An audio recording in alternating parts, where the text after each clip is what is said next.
വഴി നീരെ സത്യം നീരേ ജീവൻ, വേറെ ഒരു ദൈവം ഇല്ലേ നീരേ ദേവൻ.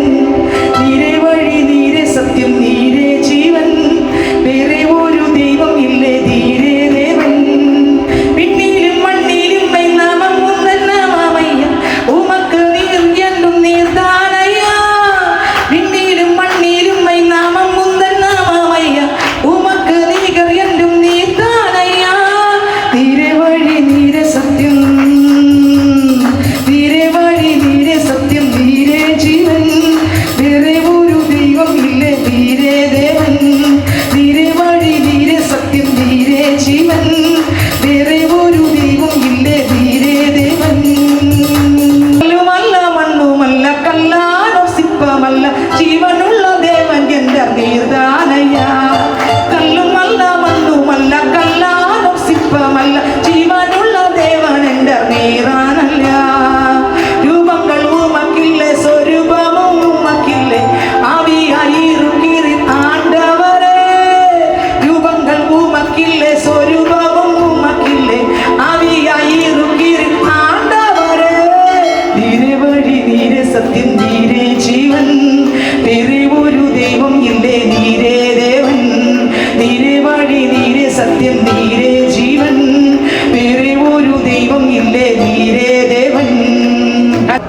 വായിച്ചേ 6-ാം അധ്യായം അതിന്റെ 25-ാം വാക്യം മുതൽ വായിച്ചേ.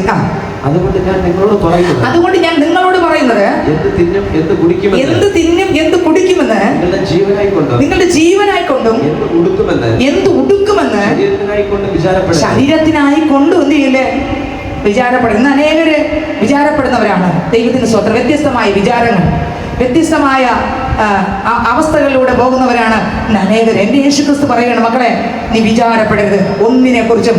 ഞാൻ നിങ്ങളോട് പറയുന്നത് എന്ത് തിന്നും എന്ത് കുടിക്കും എന്ന് നിങ്ങളുടെ ജീവനായിക്കൊണ്ടും എന്ത് ഉടുക്കുമെന്ന് ശരീരത്തിനായിക്കൊണ്ടും വിചാരപ്പെടരുത്. ഹല്ലേലൂയ. അപ്പോൾ പലതിനെയും കുറിച്ചുള്ള വിചാരം, ഈ ലോകത്തിലുള്ള ആഹാരം വസ്ത്രം പറഞ്ഞിരിക്കുന്നെങ്കിലും ഈ ലോകത്തിലുള്ളതിനെ കുറിച്ചുള്ള വിചാരം വേണ്ട. കാരണം താഴോട്ട് കർത്താവ് വചനം പറയുന്നുണ്ട്. എന്തുകൊണ്ടാണ് അങ്ങനെ പറയുന്നത്? പലപ്പോഴും നമ്മുടെ ജീവിതത്തിനകത്ത് വ്യത്യസ്തമായ വിഷയത്തിലൂടെ നമ്മൾ കടന്നു പോകുമ്പോൾ പലതിനെയും ചൊല്ലി ഒരു വിചാരം, പലതിനെയും ചൊല്ലി ഒരു ദുഃഖം, എന്താകും എന്താകും എന്താകും എന്നൊരു പേടി. എന്താ പേടിക്കാൻ കാരണം? വേറെ ഒന്നുമല്ല, നമുക്കൊരു ഉറപ്പില്ല. ആരിലും ഉറപ്പില്ല? ദൈവത്തിൽ ഉറപ്പില്ല. നമുക്ക് ദൈവത്തിലൊരു ഉറപ്പുണ്ടെങ്കിൽ പേടിക്കാനൊന്നും ഇല്ല. ഹല്ലേലൂയ. നമുക്ക് ദൈവത്തിലൊരു ഉറപ്പുണ്ടാകട്ടെ. എൻ്റെ ദൈവത്തിലൊരു ഉറപ്പുണ്ടെങ്കിൽ പേടിക്കാൻ അവിടെ ഒന്നുമില്ല. ദൈവം അതത് സമയത്ത് ഹല്ലേലൂയ നമുക്ക് വേണ്ടി നമുക്ക് എന്തൊക്കെ കാര്യങ്ങൾ ആവശ്യമുണ്ടോ അതത് സമയത്ത് തരുവാൻ ദൈവം മതിയാകാനാണ്. പിറുപിറുക്കണ്ട, പലതിനെയും കുറിച്ച് പിറുപിറുക്കണ്ട, പലതിനെയും കുറിച്ച് വേവലാതിപ്പെടണ്ട. ക്രിസ്തുവിലുള്ള ഒരു പൈതലിന് പിറുപിറുപ്പില്ല, ക്രിസ്തുവിലുള്ള ഒരു പൈതലിന് വേറെ ഒന്നും പറയാനില്ല. അതത് സമയങ്ങളിൽ നടത്തുവാൻ ദൈവം മതിയായവനാണ്. ഓ കർത്താവിനെ ആരാധിക്കുന്ന പൈതലെ, കൈവിടാത്തൊരു ദൈവം നമുക്കുണ്ട്, ഉപേക്ഷിക്കാത്തൊരു ദൈവം നമുക്കുണ്ട്. ആരൊക്കെ മാറിപ്പോയാലും മാറിപ്പോകാത്തൊരു ദൈവമുണ്ട്, ആരൊക്കെ മാറ്റിവിട്ടാലും മാറ്റിവിടാത്തൊരു ദൈവമുണ്ട്, ആരൊക്കെ തള്ളി പറഞ്ഞാലും ചേർത്ത് പിടിക്കുന്നൊരു ദൈവമുണ്ട്. അതത്രേ നമ്മൾ ആരാധിക്കുന്ന യേശുക്രിസ്തു. ആ യേശുക്രിസ്തു പറയുന്നു, മക്കളെ ഒന്നിനെ കുറിച്ച് നീ എന്ത് ചെയ്യണ്ട, വിചാരപ്പെടണ്ട. സ്വത്രം ഒന്നുകൂടെ വായിച്ചേ, 25 ഒന്നുകൂടെ വായിച്ചേ. അതുകൊണ്ട് ഞാൻ നിങ്ങളോട് പറയുന്നത് എന്ത് തിന്നും എന്ത് കുടിക്കുമെന്ന് നിങ്ങളുടെ ജീവനായിക്കൊണ്ടും എന്ത് ഉടുക്കുമെന്ന് ശരീരത്തിനായിക്കൊണ്ടും വിചാരപ്പെടരുത്. ശരീരത്തിനൊക്കെ വിചാരപ്പെടരുത്. അടുത്ത് ആഹാരത്തെക്കാൾ ജീവനും, ആഹാരത്തെക്കാൾ എന്തോന്നാ ജീവനും, ഉടുപ്പിനേക്കാൾ ശരീരവും വലുതല്ലയോ? ഉടുപ്പിനേക്കാൾ ശരീരവും വലുതല്ലയോ? ആഹാരത്തിനേക്കാൾ ഏതാ വലുത്? ജീവനാണ് വലുതല്ലേ? ഒരാളുടെ ജീവൻ പോയെന്നിരിക്കട്ടെ, ഞാൻ പറഞ്ഞിട്ടുണ്ട് ഈ കാര്യം. ജീവൻ പോയെന്നിരിക്കട്ടെ, 95 വയസ്സായി, അപ്പച്ചൻ മരിച്ചു, മക്കളെല്ലാം വിദേശത്താണ്. അപ്പോൾ അപ്പച്ചനെ കാണാൻ മക്കൾക്ക് ആഗ്രഹമുണ്ട്. അപ്പോൾ അപ്പച്ചനെ മോർച്ചറിലാക്കിയിരിക്കുകയാണ്. ദൈവത്തിന് സ്തോത്രം. അപ്പോൾ മക്കളെല്ലാം വന്നു, അപ്പച്ചനെ കൊണ്ടുവന്നു. അപ്പച്ചനെ കൊണ്ട് കുളിപ്പിക്കാൻ വേണ്ടി മക്കളെല്ലാവരും കൂടി എടുക്കുമ്പോൾ അമ്മച്ചി പറഞ്ഞു, മോനെ അപ്പച്ചൻ അല്പം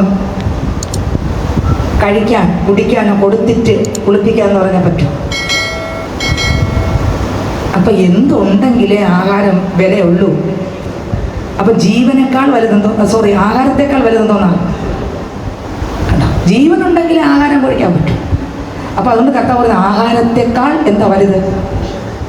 അതുകൊണ്ട് നീ ഭാരപ്പെടില്ലേ, നിന്റെ ജീവനാണ് വലുത്. ആഹാരം പിന്നെ കൊണ്ടുപോയി കൊടുത്താൽ കുടിക്കാൻ പറ്റുമോ? അപ്പൊ അതിനേക്കാൾ വലുതെന്താ? ജീവൻ. അടുത്ത ഒന്നുകൂടെ വായിച്ചേ വരി. ആഹാരത്തേക്കാൾ ജീവനും ഉടുപ്പിനേക്കാൾ ശരീരവും വലുതല്ലയോ? അപ്പൊ ഉടുപ്പിനേക്കാൾ വസ്ത്രത്തിന് ബുദ്ധിമുട്ടുണ്ട് എന്ന് പറഞ്ഞിട്ട് ശരീരം തകർത്ത് കൊന്നുകളയാം എന്ന് പറയുമോ? എനിക്ക് ഉടുപ്പില്ല അതുകൊണ്ട് ശരീരത്തിന് ജീവിക്കണ്ട, മരിച്ചു കളയാം എന്ന് പറയാൻ പറ്റുമോ? ഇല്ല. ഉടുപ്പിനേക്കാളും എന്തോന്നാ വലുത്? നമ്മുടെ ശരീരമാണ് വലുത്. അടുത്ത വരി വായിച്ചേ. ആകാശത്തിലെ പറവകളെ നോക്കുവിൻ. ആകാശത്തിലെ പറവകളെ നോക്കുവിൻ. അവ വിതയ്ക്കുന്നില്ല, അവ എന്ത് ചെയ്യുന്നില്ല? വിതയ്ക്കുന്നില്ല. ആകാശത്തിലെ പറവകളെ നോക്കുവിൻ. അവ എന്ത് ചെയ്യുന്നില്ല? വിതയ്ക്കുന്നില്ല. കൊയ്യുന്നില്ല. കളപ്പുരയിൽ കൂട്ടി വെക്കുന്നതുമില്ല. വിതയ്ക്കുന്നില്ല, കൊയ്യുന്നില്ല, കളപ്പുരയിൽ കൂട്ടി വെക്കുന്നു എന്ന് പറഞ്ഞുകൊണ്ട് പണിക്ക് പോകേണ്ടതായ സമാധാനമായി. സിസ്റ്റർ വിതയ്ക്കുന്നില്ല, കൊയ്യുന്നില്ല, കളപ്പുരയെ കൂട്ടി വെക്കുന്നില്ല, അത് നാളെ തൊട്ട് ജോലിക്ക് പോണ്ട, വീട്ടിൽ ഇരുന്നാൽ കർത്താവ് അങ്ങനെയാണോ പറഞ്ഞല്ല? വിതയ്ക്കുന്നില്ല, കൊയ്യുന്നില്ല, കളപ്പുരകളിൽ കൂട്ടിവെക്കും. കർത്താവായ ദൈവം ഉൽപ്പത്തി പുസ്തകത്തിനകത്ത് ആദമിനോട് പറഞ്ഞു, എന്തോന്നാ പറഞ്ഞേ? നീ എന്ത് ചെയ്യും? എന്തോ വിയർപ്പോടെ എന്ത് ചെയ്യും? ഉപജീവനം കഴിക്കും, നീ പണി ചെയ്യും, നീ വേർക്കും. ഇതാരോട് പറഞ്ഞതാ? ആദ്യ മനുഷ്യനായ. അതുകൊണ്ട് ഇതുണ്ടെന്ന് പറഞ്ഞോണ്ട് അത് പക്ഷികൾക്കുള്ളതാണിത്, മനുഷ്യനുള്ളതല്ല. ഇതാക്കുള്ളതാണ്, പക്ഷികൾക്കുള്ളതാണ്. മനുഷ്യനുള്ള കാര്യം അങ്ങോട്ട് താഴോട്ട് വരുമ്പോൾ നമുക്ക് മനസ്സിലായി ഇത് പക്ഷികൾക്കുള്ളതാണ്. പക്ഷികളോട് ഒരു പക്ഷികൾ എന്ത് ചെയ്യുന്നില്ല? രാവിലെ എഴുതിട്ട് മൺവണ്ടി എടുത്ത് ജോലിക്ക് പോകുന്നില്ല. മനസ്സിലായോ? ഇത് പക്ഷികളോട് പറയുന്നതാണ്. അപ്പോ വായിച്ചേ, ഒന്നുകൂടെ വായിച്ചേ. ആകാശത്തിലെ പറവകൾ നോക്കുകയും അവ വിതയ്ക്കുന്നില്ല, കൊയ്യുന്നില്ല, കളപ്പുരയിൽ കൂട്ടിവെക്കുന്നില്ല. എങ്കിലും സ്വർഗ്ഗസ്ഥനായ നിങ്ങളുടെ പിതാവ് അവയെ പുലർത്തുന്നു. എന്നാൽ മനുഷ്യനെ സൃഷ്ടിച്ചപ്പോൾ ആദവനോട് പറഞ്ഞു, നീ വിയർപ്പ് കൊണ്ട് ഉപജീവനം കഴിക്കും, നീ അധ്വാനിക്കും, ഇല്ലേ? നീ വിയർക്കും. ഈ വിയർപ്പ് അന്നത്തതാ. എല്ലാവരും വിയർക്കുന്നില്ലേ? ഈ വിയർപ്പ് എന്നത്തതാ? അങ്ങോട്ട് തുടങ്ങിയതാ. അതുവരെ വിയർപ്പില്ല. ഏതുവരെ? ഈ ആദം പാപം ചെയ്യുന്നവരെന്തില്ല? ആദം പാപം ചെയ്യുന്നവർ വേർപ്പില്ല, മരണമില്ല, പാപമില്ല. വേർപ്പ് തുടങ്ങിയെന്ന കഠിന അധ്വാനം തുടങ്ങിയെന്ന അന്ന് വരെ പ്രസവമില്ല. പ്രസവം തുടങ്ങിയെന്ന നോക്കി, വേദനയോടെ പ്രസവിക്കും. വേദനയുള്ള പ്രസവമായിരുന്നില്ല, പക്ഷെ അവിടെ വന്ന് കർത്താവ് പറഞ്ഞു, നീ വേദനയോടെ പ്രസവിക്കും. കണ്ടോ? അപ്പോൾ ദൈവത്തിന് സ്തോത്രം. ഇതെല്ലാം അവിടെ തുടങ്ങി. അതുകൊണ്ട് ജോലിക്ക് പോകേണ്ടതല്ല, കർത്താവ് പറഞ്ഞ് ജോലി ചെയ്യും. ദൈവത്തിന് സ്തോത്രം. അപ്പോൾ ഇവിടെ പക്ഷികൾ ജോലി ചെയ്യാൻ കഴിയുന്നില്ല, പക്ഷികൾ ദൈവം എന്ത് ചെയ്യുന്നുണ്ട്? പുലർത്തുന്നുണ്ട്. വായിച്ചേ. പക്ഷികളെക്കാളും നിങ്ങൾ ഏറ്റവും വിശേഷതയുള്ളവരല്ലയോ? പക്ഷികളെ മുഴുവനും ദൈവം വിളിച്ചു വരുത്തിയതാണ് എല്ലാം. എന്നാൽ മനുഷ്യൻ അങ്ങനെയല്ല. മനുഷ്യൻ എന്ത് ചെയ്തു? പൊടി കൊണ്ട്, നിലത്തെ പൊടി കൊണ്ട് മനുഷ്യനെ സൃഷ്ടിച്ച് ജീവശ്വാസം ഊതി ജീവനുള്ള ദേഹിയാക്കി മാറ്റി. ഹല്ലേലൂയ. ഓ സ്തോത്രം. പൊടി കൊണ്ട്, നിലത്തെ പൊടി കൊണ്ട് മനുഷ്യനെ സൃഷ്ടിച്ച് ജീവനുള്ള ദേഹിയാക്കി മാറ്റി. ദൈവത്തിന് സ്വന്തം. അപ്പൊ മനുഷ്യന് വിലയുണ്ട്. ഈ പക്ഷിയെ പോലെയല്ല, ഈ മൃഗത്തെ പോലെയല്ല. ഒന്നുകൂടെ വായിച്ചേ, വരി വായിച്ചേ. ആകാശത്തിലെ പറവകളെ നോക്കുവിൻ. അവ വിതയ്ക്കുന്നില്ല, കൊയ്യുന്നില്ല, കൂട്ടിവെക്കുന്നില്ല. എങ്കിലും സ്വർഗ്ഗസ്ഥനായ നിങ്ങളുടെ പിതാവ്. നോക്കിയേ, പക്ഷികൾക്ക് സ്വർഗ്ഗസ്ഥനായ ദൈവം രാവിലെ ഭക്ഷണം എത്തിക്കും. 11 മണിയാകുമ്പോൾ ഭക്ഷണം എത്തിക്കും. ഒരു 2 മണിയാകുമ്പോൾ അടുത്ത ഭക്ഷണം. അപ്പോഴപ്പോഴെ ഭക്ഷണം എത്തിക്കും. ആർക്ക്? ഈ ലോകത്ത് കണ്ട സകല പക്ഷികൾക്കും, കൂട്ടിനകത്ത് അടയ്ക്കപ്പെടാത്ത സകല പക്ഷികൾക്കും ഭക്ഷണം ആര് കരുതിക്കൊണ്ടിരിക്കുകയാണ്? ആര്? ദൈവം. സ്തോത്രം. അവരവർ എവിടെയാണോ പാർക്കുന്നത് അവരവർക്ക് വേണ്ടുന്ന ഭക്ഷണം ഒരു മനുഷ്യനും കാണാത്ത രീതിയിൽ ദൈവം കണ്ടിട്ടുണ്ട്, ദൈവം ഒരുക്കിയിട്ടുണ്ട്. ഇവ ആരും വിശപ്പോടെ അല്ല ഇരിക്കുന്നത്, ഇവ ആരും തളർന്നുമല്ല ഇരിക്കുന്നത്. പിന്നെ ഇവയോ ഇവയ്ക്ക് വേണ്ടുന്ന ഭക്ഷണത്തെ ഇത് ഭക്ഷിച്ച് സന്തോഷത്തോടെയാണ് ഈ പക്ഷികളെല്ലാം ആയിരിക്കുന്നത്. അടുത്ത വായിച്ചേ. എങ്കിലും സ്വർഗ്ഗസ്ഥനായ നിങ്ങളുടെ പിതാവ് അവയെ പുലർത്തുന്നു. കണ്ടോ? എന്നിട്ടും അവ വേറെ ഒന്നും ചെയ്യുന്നില്ല, അധ്വാനിക്കുന്നില്ലെങ്കിലും അവ എന്ത് ചെയ്യുന്നു? അപ്പൊ അധ്വാനിക്കുന്ന കാര്യം അധ്വാനിക്കുന്നില്ലെങ്കിലും എന്ന് പറഞ്ഞാൽ നമ്മൾ അധ്വാനിക്കില്ലെന്നല്ല അതിന്റെ അർത്ഥം. ധാരാളം കണ്ടോ? വരുമ്പോ മനസ്സിലാവും. ഹല്ലേലൂയ. പക്ഷികളോട് പറഞ്ഞ് നീ അധ്വാനിക്കണ്ട, നിനക്ക് പറ്റത്തില്ല. നീ എന്ത് ചെയ്യണം? അവിടെ ആഹാരം നിനക്ക് വരും.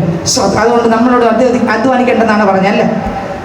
അപ്പോൾ ഞാൻ ഇത് തിരുത്തി പറയാൻ കാരണം, നമ്മൾ ആരെങ്കിലും കള്ളം അടിച്ചാലോ ഇത് കേട്ടിട്ട്, അതുകൊണ്ടാണ് തിരുത്തി പറയാൻ കാരണം. സ്തോത്രം. വായിച്ചെങ്കിലും സ്വർഗസ്ഥനായ നിങ്ങളുടെ പിതാവ് അവയെ പുലർത്തുന്നു.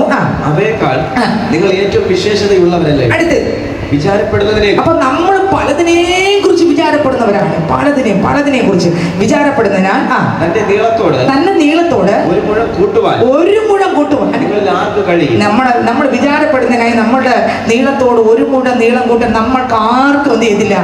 വിചാരപ്പെട്ടു, സങ്കടപ്പെട്ടു. കാരണം എന്തെങ്കിലും നടക്കുമോ? ഒന്നും നടക്കത്തില്ല. കുറച്ചും കൂടെ ദുഃഖം കൂടുകയേ ഉള്ളൂ. കുറച്ചും കൂടെ ആദി കയറി വേറെ വല്ല പ്രശ്നങ്ങൾ ഉണ്ടാകുകയെ. ദൈവത്തിന് സ്തോത്രം. എന്നാൽ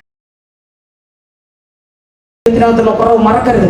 ഉണർന്നോളണം, മുട്ട് മടക്കിക്കൊള്ളണം, പാവേറ്റു പറയണം. ജീവിതത്തിനകത്തൊരു വിശുദ്ധ പൈതായി മാറുവാൻ പരിശുദ്ധാത്മാവ് എന്നെ നിങ്ങളെ ഒരുക്കട്ടെ. ക്രിസ്തു തരുന്ന 4 വിരൽ നീളം സന്തോഷത്തോടെ ആനന്ദത്തോടെ ക്രിസ്തു യേശുവിനെ വെളിപ്പെടുത്താൻ എവിടെയൊക്കെ അവസരം തരുമോ അവിടെയെല്ലാം അപ്പൻ്റെ മഹത്വമായി മാറുവാൻ പരിശുദ്ധാത്മാവ് എന്നെ ഉൾപ്പെടെ പറയും, എന്നെ നിങ്ങളെ പരിശുദ്ധാത്മാവ് സഹായിക്കട്ടെ. ഒരിടത്തും ക്രിസ്തുവിനെ നാണം കെടുത്തുന്ന ഒരാളാക്കിയിട്ടല്ല. ക്രിസ്തുവിന്റെ നാമം ധരിച്ചുകൊണ്ട് കർത്താവിന്റെ മഹത്വമായിട്ട് വേണം മാറാൻ. ഹല്ലേലൂയ. അതുകൊണ്ട് ഒന്നിനെ കുറിച്ച് വിചാരപ്പെടേണ്ട. അടുത്തവര് വായിച്ചേ. തന്റെ നീളത്തോട് ഒരു മുഴം കൂട്ടുവാൻ നിങ്ങളിൽ ആർക്ക് കഴിയും? അടുത്തവര് ഉടുപ്പിനെ കുറിച്ച് വിചാരപ്പെടുന്നതും എന്ത്? വയലിലെ താമര എങ്ങനെ വളരുന്നു? വയലിലെ താമരകൾ എങ്ങനെ വളരുന്നു നോക്കൂ. അടുത്ത് അവ അധ്വാനിക്കുന്നില്ല, നൂൽക്കുന്നില്ല. എന്നാൽ ശലോമോൻ പോലും തന്റെ സർവ്വമഹത്വത്തിലും ഒന്നിനോളം ചമഞ്ഞിരുന്നില്ല. നോക്കിയേ, ശലോമോനിക്ക് ദൈവം കൃപ കൊടുത്തു, ശക്തി കൊടുത്തു, സമ്പത്ത് കൊടുത്തു, ജ്ഞാനം കൊടുത്തു, എല്ലാം കൊടുത്തു. നോക്കിയേ, ശലോമോന്റെ മുഴുവൻ സമ്പത്തും കൊണ്ടുവന്ന് സ്തോത്രം ഒരു ദൈവം ഉണ്ടാക്കിയ താമരയുടെ മുൻപിൽ ശലോമോന്റെ മുഴുവൻ സമ്പത്തും കൊണ്ടുവച്ചാൽ താമരയും സമ്പത്തും ഇരിക്കും. നേരാവരുത്. നമ്മൾ പറയാം സമ്പത്ത് അവരെന്ന് പറയില്ല. ദൈവം ഉണ്ടാക്കിയ താമരയാണ്. അത് ശലോമോന്റെതാണ്, ദൈവത്തിന്റെ താമരയാണ്. ഒന്നുകൂടെ വായിച്ച വരി. എന്നാൽ ശലോമോൻ പോലും തന്റെ സർവ്വമഹത്വത്തിലും ഇവയിൽ ഒന്നിനോളം ചമഞ്ഞിരുന്നില്ല. ഈ പുല്ലിനോളമോ ഈ താമരയോളമോ ഈ ശലോമോന്റെ ഒരു സമ്പത്തും മുൻപിൽ വന്ന് നിന്നില്ല. ഹല്ലേലൂയ. ദൈവത്തിന് സ്തോത്രം. മുൻപിൽ വന്ന് നിന്നില്ല. അത്രയ്ക്ക് കർത്താവ് ഉണ്ടാക്കി എല്ലാത്തിനും അതിന് വിലയുണ്ട്. ആമേൻ.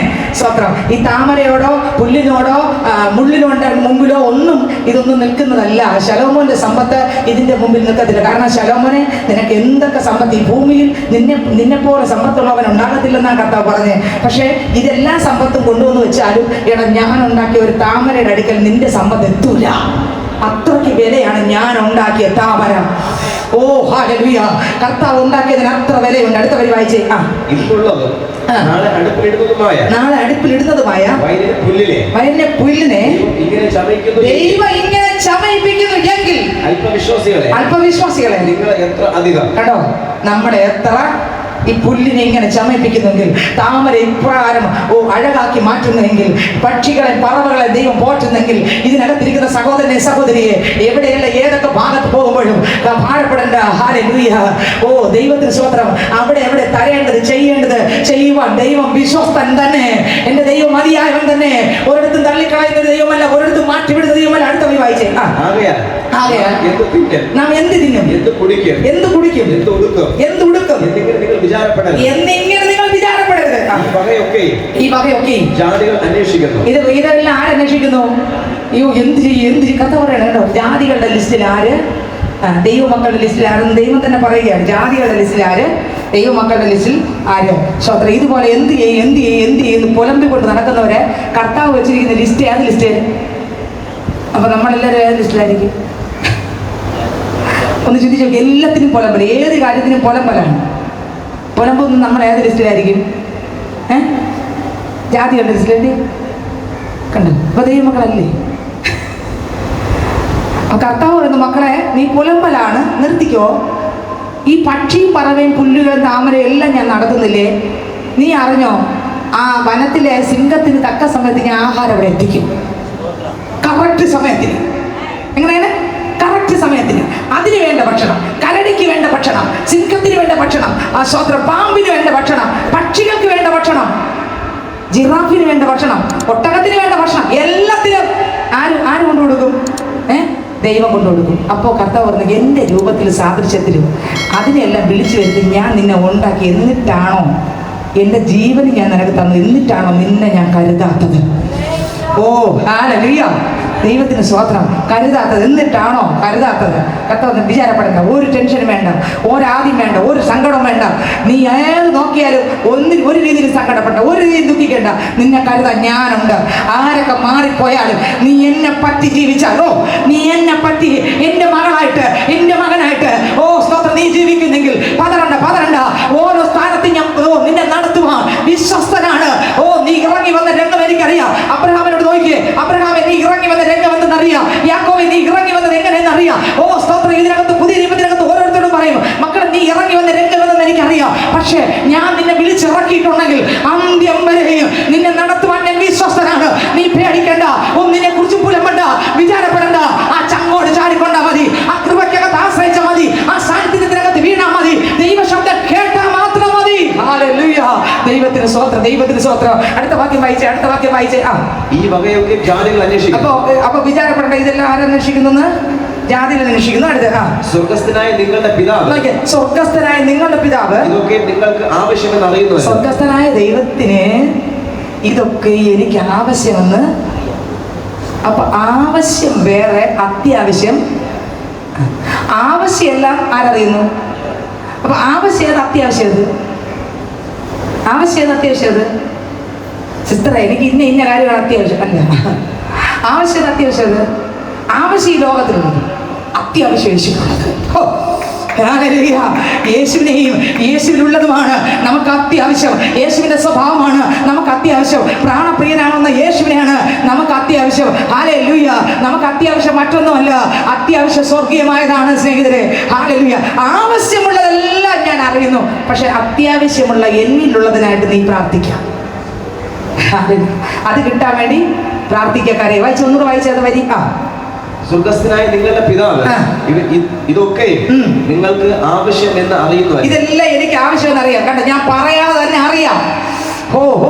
സിംഹം പറഞ്ഞിട്ടല്ല ആഹാരം കൊണ്ട് കൊടുക്കുന്നത്, കരടി പറഞ്ഞിട്ടല്ല ദൈവം ആഹാരം കൊണ്ട് കൊടുക്കുന്നത്, ആ സ്വത്രം പാമ്പിന് പറഞ്ഞിട്ടല്ല ആഹാരം കൊണ്ട് കൊടുക്കുന്നത്, ആ കരടിക്ക് പറഞ്ഞിട്ടല്ല ആഹാരം കൊടുക്കുന്നത്, പക്ഷികൾക്ക് പറഞ്ഞിട്ടല്ല ആഹാരം കൊടുക്കുന്നത്. പിന്നെയോ പറയാതെ ദൈവത്തിന് അറിയാം.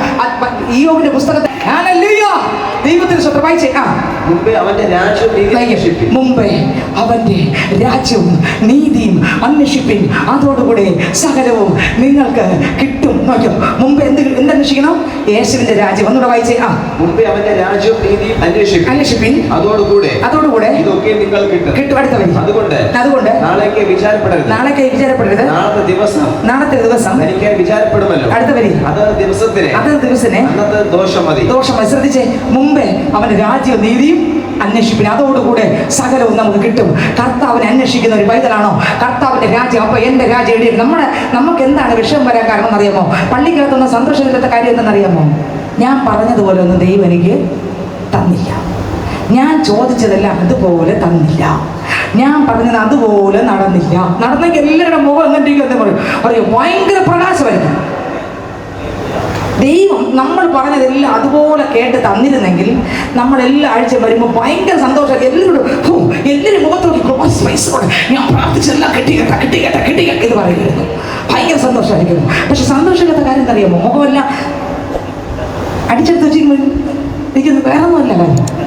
ഞാൻ പറഞ്ഞതൊന്നും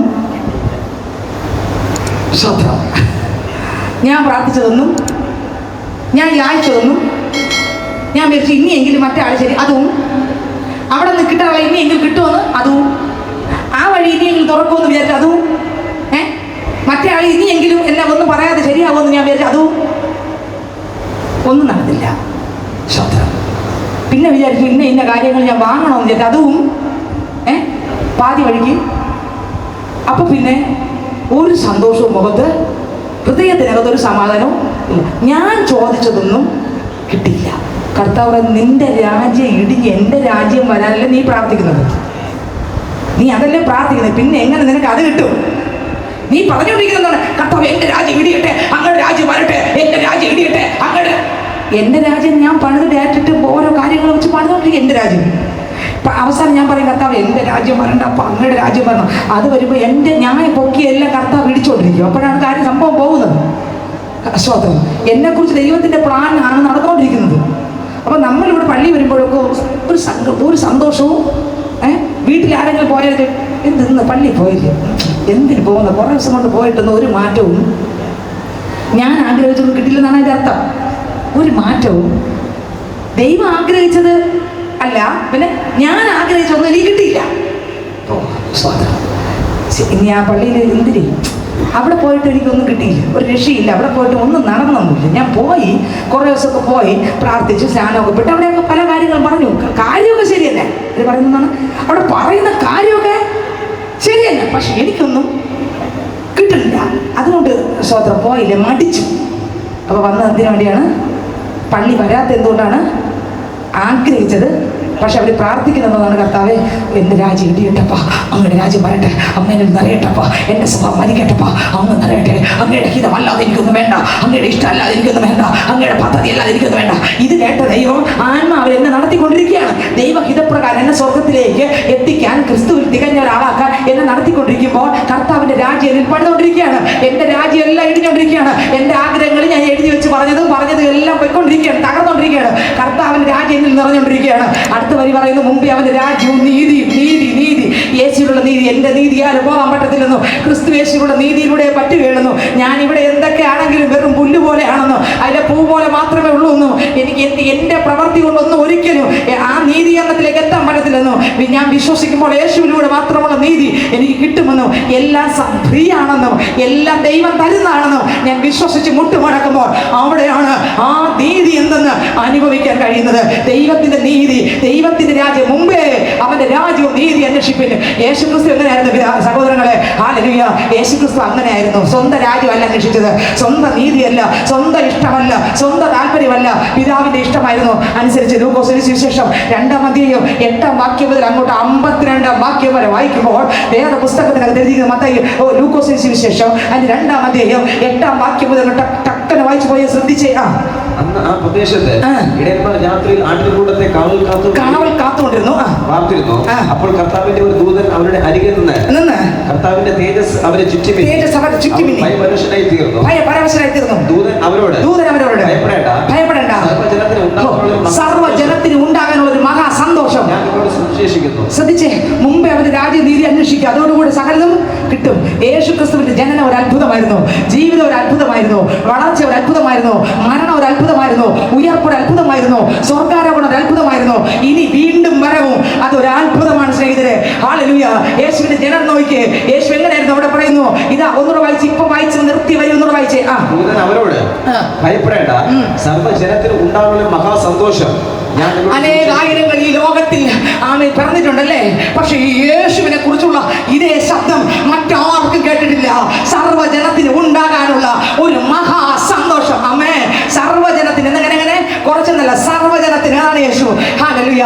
യേശു കണ്ടോ, സർവ്വജനത്തിന് ഉണ്ടാകാനുള്ള മഹാസന്തോഷം ഞാൻ നിങ്ങളോട് സുവിശേഷിക്കുന്നു. കർത്താവായ ക്രിസ്തു എന്ന രക്ഷിതാവ് കണ്ടോ, ഇന്ന് ദാവീദിന്റെ പട്ടണത്തിൽ നിങ്ങൾക്ക് കണ്ടോ യേശുവിന്റെ ജനനം ഒരു അത്ഭുതം കണ്ടോ. സ്തോത്രം. ഹല്ലേലൂയ. നിങ്ങൾക്കായി ജനിച്ചിരിക്കുന്നു ദാവീദിന്റെ പട്ടണത്തിൽ നിങ്ങൾക്ക് വേണ്ടി. ഇതാ സ്തോത്രം. ഹല്ലേലൂയ. കർത്താവായ യേശു ക്രിസ്തു ജനിച്ചു. അടുത്തവരി വായിച്ചേ. നിങ്ങൾക്ക് അടയാളമോ? ശീലകൾ ചുറ്റി പശുത്തൊട്ടിയിൽ കിടക്കുന്ന ശിശുവിനെ നിങ്ങൾ കാണുമെന്ന് പറഞ്ഞു. അടുത്തവരി പെട്ടെന്ന് സ്വർഗീയ സൈന്യത്തിന്റെ ഒരു സംഘം ദൂതനോട് ചേർന്ന് ഒരു സംഘം ദൂതനോട് ചേർന്ന് ദൈവത്തെ പുകഴ്ത്തി. കണ്ടോ. ഹല്ലേലൂയ. നോക്കിക്കേ, അവിടെ വേറെ ആരും യേശുവിന്റെ ജനനത്തിൽ തന്നെ തകർക്കാനാ ഫലം നോക്കി. പക്ഷെ അവിടെ സ്വർഗം അടങ്ങിയിരുന്നില്ല. തന്റെ പൈതൽ ഇവിടെ ജനിച്ചപ്പോൾ, സ്വർഗീയ പൈതൽ ജനിച്ചപ്പോൾ, യേശു ക്രിസ്തു ജനിച്ചപ്പോൾ, സ്വർഗത്തിലെ ദൂതന്മാരുടെ സൈന്യം ഭൂമിയിലേക്ക് ഇറങ്ങി വന്നു. ഒന്നുകൂടെ വായിക്കാം. 12-ാം വാക്യം. നിങ്ങൾക്ക് അടയാളമോ? ശീലകൾ ചുറ്റി പശുത്തൊട്ടിയിൽ കിടക്കുന്ന ഒരു ശിശുവിനെ നിങ്ങൾ കാണുമെന്ന് പറഞ്ഞു. പെട്ടെന്ന് സ്വർഗീയ സൈന്യത്തിന്റെ ഒരു സംഘം ദൂതനോട് ചേർന്ന് ദൈവത്തെ പുകഴ്ത്തി. സ്വർഗീയ സൈന്യത്തിന്റെ ഒരു സംഘം ദൂതനോട് ചേർന്ന് ദൈവത്തെ പുകഴ്ത്തി. കണ്ടോ? ഹല്ലേലൂയ. ദൂതൻ ഇറങ്ങി വന്നു. ദൂതന്മാരുടെ ഒരു സ്വർഗീയ സൈന്യം. കണ്ടോ? സ്വർഗത്തിൽ നിന്ന് സൈന്യം ഇറങ്ങി. എന്താ വല്ലാതെ തൊടുന്ന വരികളാ താഴോട്ട് വായിച്ചേ. അത്യുന്നതങ്ങളിൽ ദൈവത്തിന് മഹത്വം. കേട്ടോ? ദൂതന്മാരാണ് കർത്താവ് യേശുക്രിസ്തുവിന്റെ ജനനത്തിൽ ഈ അത്യുന്നതിന്റെ പാടി എങ്ങനെയാണ്? ദൂതന്മാർ അങ്ങ് ഓർപ്പിടുകയാണ്. മനുഷ്യനെ കണ്ടോ? ഹല്ലേലൂയ. ഓ, ദൂതന്മാർ ഓർപ്പിടുകയാണ്. വായിച്ചേ ഒന്നുകൂടെ. അത്യുന്നതങ്ങളിൽ ദൈവത്തിന് മഹത്വം. ഭൂമിയിൽ ദൈവപ്രസാദമുള്ള മനുഷ്യർക്ക് സമാധാനം എന്ന് പറഞ്ഞു. അടുത്ത വരി. ദൂതന്മാർ അവരെ വിട്ട് സ്വർഗത്തിൽ പോയ ശേഷം. അപ്പൊ എവിടെ നിന്നാവുന്ന ദൂതന്മാര്? സ്വർഗത്തിൽ നിന്ന് ഇറങ്ങിയല്ലേ? യേശുവിന്റെ അടുത്ത് ഇറങ്ങി വന്നല്ലേ? ഇതെല്ലാം മഹത്വപ്പെടുത്തി കഴിഞ്ഞ് നേരെ ദൂതന്മാർ എവിടെ പോയി? ഇങ്ങനൊരു ജനന ആർക്കാ സഹോദരങ്ങളെ? ഹല്ലേലൂയ. അടുത്തവര് വായിച്ചേ. ബെത്ലഹേമോളം ചെന്ന് കർത്താവ് നമ്മളോട് അറിയിച്ച ഈ സംഭവം കാണണമെന്ന് തമ്മിൽ പറഞ്ഞു. അവർ ബന്ധപ്പെട്ട് ചെന്ന് മറിയയും യോസേഫിനെയും പശുത്തൊട്ടിയിൽ കിടക്കുന്ന ശിശുവിനെയും കണ്ടു. കണ്ട ശേഷം ഈ പൈതലിനെ കുറിച്ച് തങ്ങളോട് പറഞ്ഞ വാക്കറിയിച്ചു. കേട്ടവർ എല്ലാവരും ഇടയന്മാർ പറഞ്ഞതിനെ കുറിച്ച് ആശ്ചര്യപ്പെട്ടു. മറിയ ഈ വാർത്തയൊക്കെ ഹൃദയത്തിൽ സംഗ്രഹിച്ചു. അമ്മ മോനെ കുറിച്ച് പറഞ്ഞ വാക്ക് ഒക്കെ നമ്മളാണെങ്കിലോ നോട്ടീസ് ഒട്ടിക്കൂല്ലേ? അമ്മ ഹൃദയത്തിൽ സംഗ്രഹിച്ചു. ഹല്ലേലൂയ. അടുത്ത വരി. സംഗ്രഹിച്ചു ധ്യാനിച്ചു കൊണ്ടിരുന്നു. അടുത്ത തങ്ങളോട് അറിയിച്ചതുപോലെ ഇടയന്മാർ കേട്ടതും കണ്ടതുമായ എല്ലാറ്റിനെയും കുറിച്ച് ദൈവത്തെ മഹത്വപ്പെടുത്തി പുകഴ്ത്തിക്കൊണ്ട് മടങ്ങിപ്പോയി. പരിച്ഛേദന കഴിപ്പാനുള്ള 8 ദിവസം തികഞ്ഞപ്പോൾ യേശു ജനിച്ചു. പരിച്ഛേദന കഴിക്കാനുള്ള ദിവസമായി യേശുവിന്റെ മാതാപിതാക്കൾ എവിടെ കൊണ്ടുപോയി? പള്ളി കൊണ്ടുപോയി. വായിച്ചേ. പരിച്ഛേദന കഴിപ്പാനുള്ള 8 ദിവസം തികഞ്ഞപ്പോൾ അവൻ ഗർഭത്തിൽ ഉത്പാദിപ്പിക്കും മുമ്പേ ദൂതൻ പറഞ്ഞതുപോലെ അവന് യേശു എന്ന് പേർ വിളിച്ചു.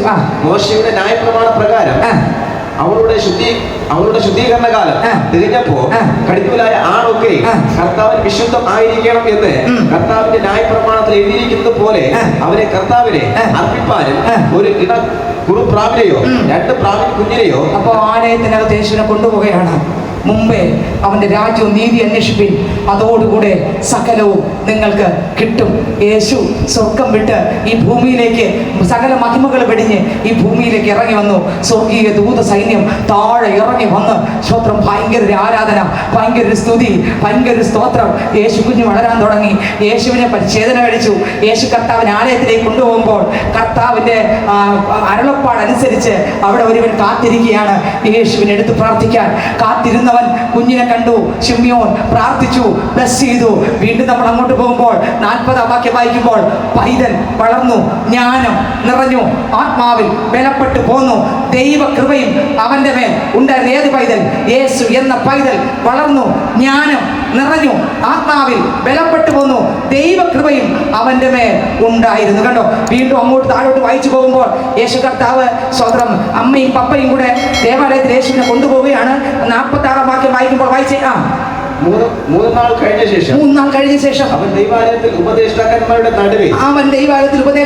നടുവിൽ ഇരിക്കുന്നത് അവരുടെ ഉപദേശം കേൾക്കുകയും. 12 വയസ്സായപ്പോൾ കണ്ടോ? യേശു വളർന്നു 30 വയസ്സായി. എത്ര വയസ്സായി? ശ്രദ്ധിച്ചേ, കുഞ്ഞുങ്ങളെല്ലാം ശ്രദ്ധിക്കണം. ശ്രദ്ധിക്കണം. എത്ര വയസ്സായി? ഇപ്പൊ 12 വയസ്സായി. ഹല്ലേലൂയ. അപ്പോ ആ 12 വയസ്സിൽ പള്ളി കൊണ്ടുപോയി. മാതാപിതാക്കൾ യേശുവിനെ പള്ളിയിൽ കൊണ്ടുപോയി. അടുത്തവർ വായിച്ചേ. അവരുടെ ഉപദേശം കേൾക്കുകയും അവരോട് ചോദിക്കുകയും ചെയ്യുന്നത്. പള്ളിയിൽ പോയിട്ട് തിരിച്ച് മാതാപിതാക്കൾ പോയി, പക്ഷേ യേശു മാത്രം പോയില്ല. യേശു പള്ളിക്കകത്ത് തന്നെ ഉണ്ടായിരുന്നു. വായിച്ചേ. അവന്റെ വാക്ക് കേട്ടവർക്ക് എല്ലാവർക്കും അവന്റെ വിവേകത്തിലും ഉത്തരങ്ങളിൽ വിസ്മയം തോന്നി. അവനെ കണ്ടിട്ട് അവർ അതിശയിച്ചു. അമ്മ അവനോട്, മകനെ, ഞങ്ങളോട് ഇങ്ങനെ ചെയ്തത് എന്ത്? അമ്മ പോയിട്ട് കാണാനില്ലാതെ തിരിച്ചു വരികയാണ്. സ്വത്രം 3 ദിവസത്തെ വഴിയായിട്ടാണ് പോയത്. 1 ദിവസത്തെ വഴി പോകുന്നു. അവർ 1 ദിവസത്തെ വഴി പോകുന്നു അല്ലേ? ദൈവത്തിന് സ്വന്തം. വായിച്ച് 44-ാം വാക്യം വായിച്ചേ. സഹയാത്രക്കാരുടെ കൂട്ടത്തിൽ ഉണ്ടായിരിക്കുമെന്ന് അവർ ഊഹിച്ച്. സഹയാത്രക്കാരുടെ കൂട്ടത്തിൽ ഉണ്ടായിരിക്കും എന്ന് അവർ ഊഹിച്ചിട്ട് 1 ദിവസത്തെ വഴി പോകുന്നു. 1 ദിവസത്തെ വഴി നടന്നു. പക്ഷെ യേശു അവിടെ ഇരിക്കുക പള്ളിക്കകത്ത്. പിന്നെ അവനെ ബന്ധുക്കളുടെ ഈ പരിചയക്കാരുടെ ഇടയിൽ തിരഞ്ഞു കാണാനിട്ട് അവനെ അന്വേഷിച്ചുകൊണ്ട് യെരൂശലേമിലേക്ക് മടങ്ങിപ്പോയി. 3 നാൾ കഴിഞ്ഞ ശേഷം അവൻ ദൈവാലയത്തിൽ ഉപദേഷ്ടാക്കന്മാരുടെ നടുവിൽ ഇരിക്കുന്നത് അവരുടെ ഉപദേശം കേൾക്കുകയും അവരോട് ചോദിക്കുകയും ചെയ്യുന്നതും കണ്ടു. അവന്റെ വാക്ക് കേട്ടവർക്ക് എല്ലാവർക്കും യേശു ഇവിടെ ഇരിക്കുക 12 വയസ്സേ ഉള്ളൂ. യേശുവിന്റെ വാക്ക് കേൾക്കുമ്പോൾ എല്ലാവർക്കും വിസ്മയം. യേശുക്രിസ്തു വചനം പറഞ്ഞുകൊണ്ടിരിക്കുകയാണ്. കണ്ടോ എത്ര വയസ്സ് പറ. യേശുക്രിസ്തു പാപമല്ല സംസാരിച്ചത്, യേശുക്രിസ്തു ലോകകാര്യമല്ല സംസാരിച്ചത്. യേശുക്രിസ്തുവിന്റെ ജനനം ഒരു അത്ഭുതം, യേശുക്രിസ്തുവിന്റെ പള്ളി കൊണ്ടുപോയത് ഒരു അത്ഭുതം. 12-ാം വയസ്സിൽ ആലയത്തിൽ കൊണ്ടുവന്നപ്പോൾ യേശുക്രിസ്തു പാപം സംസാരിച്ചതല്ല, യേശുക്രിസ്തു കളി പറഞ്ഞതല്ല, യേശുക്രിസ്തു ബലൂൺ നോക്കാൻ പോയതല്ല, യേശുക്രിസ്തു പാവം എടുത്ത് വെച്ച് കളിച്ചതല്ല പറയുന്നത്. 12 വയസ്സിൽ യേശുക്രിസ്തു ജ്ഞാനത്തോടും പരിജ്ഞാനത്തോടും, ദൈവത്തിന് സ്വന്തം ജ്ഞാനത്തോടും പരിജ്ഞാനത്തോടും വചനത്തിന്റെ ആഴങ്ങളെ അവിടെ ഇരുന്ന് വെളിപ്പെടുത്തുകയാണ്. ഇന്ന് ഇതിനകത്ത് ക്രിസ്തുവിനാൽ വേർതിരിക്കപ്പെട്ട പൈതല് നിനക്ക് പരിജ്ഞാനത്തെ തരുവാ. ഇന്ന് ആലയത്തിനകത്ത് യേശു വന്നിട്ടുണ്ട്, ജ്ഞാനം തരാൻ യേശു ക്രിസ്തു വന്നിട്ടുണ്ട്, പരിജ്ഞാനം തരാൻ യേശു ക്രിസ്തു വന്നിട്ടുണ്ട്. മുമ്പ് അവന്റെ രാജ്യവും നീതി അന്വേഷിപ്പിൻ. രാജ്യം അന്വേഷിക്കുന്ന, നീതി അന്വേഷിക്കുന്ന പൈതല് നീ എവിടെ പോയാലും ക്രിസ്തു യേശുവിന്റെ നീതി നീ കാത്തു സൂക്ഷിക്കും. എവിടെ പോയാലും ക്രിസ്തുവിന്റെ രാജ്യമായിരിക്കും പണിയുന്നത്. ഹല്ലേലൂയ. ദൈവത്തിന് സ്വതന്ത്രം. നമ്മുടെ രാജ്യം പണിയാൻ നമ്മൾ പോകരുത്. ദൈവത്തിന്റെ രാജ്യം. യേശു എവിടെ പോയപ്പോഴും ദൈവരാജ്യം പണിതു. യേശു പള്ളിക്കകത്ത് പോയി എന്ത് രാജ്യം പണിതു? യേശുവിന്റെ രാജ്യമാണോ പണിത്? പള്ളി ചെന്നിരുന്ന് അപ്പൻ ഇങ്ങനെ അമ്മ ഇങ്ങനെ എന്നാണ് പറഞ്ഞേ. പറ, പള്ളിക്കകത്ത് എന്റെ അപ്പൻ ഇങ്ങനെ പറഞ്ഞു അമ്മ ഇങ്ങനെ പറഞ്ഞു എന്നാണ് പറഞ്ഞേ. നമ്മളൊക്കെ എങ്ങനെ പറയും? എന്റെ അമ്മ എന്നെ ഇങ്ങനെയൊക്കെയാണ് പറഞ്ഞത്, എന്റെ അമ്മാവി എന്നെ ഇങ്ങനെ ഇങ്ങനെ കളയുന്ന ഇതൊക്കെ കള. യേശുനാക്ക് 12 വയസ്സ്, പരാതിയില്ല, പരിഭവമില്ല, ഒന്നും പറയല്ല. ഒരു സ്വർഗീയ